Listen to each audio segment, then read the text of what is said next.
কি করলে glucose spike কম হবে? তো হাই গ্লাইসেমিক ইনডেক্স যুক্ত যে খাবারগুলো আছে সেগুলো কম খেলেই গ্লুকোজ স্পাইক কম হবে। তাহলে কি করা যায়?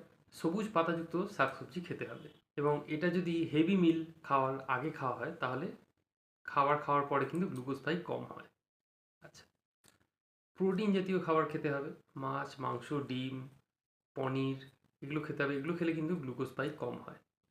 গুড ফ্যাট যেটা আহ, যেমন কাজু, আলমন্ড, আখরোট এগুলো খেলে কিন্তু গ্লুকোজ স্পাইক কম হয়। যখন আমাদের খিদে পায় ইউজুয়ালি বিকেলের দিকে, তখন কিন্তু আমরা যদি এগুলো খাই কিছু পরিমাণে, তাহলে কিন্তু গ্লুকোজ স্পাইক কম। আচ্ছা, এরপর কিছু ফল আছে, যেমন আপেল আছে, নাশপাতি আছে, বিভিন্ন বেরি আছে যেমন ব্লুবেরি, রাস্পবেরি, স্ট্রবেরি এই জাতীয় ফলগুলো খেলে কিন্তু গ্লুকোজ স্পাইক কম।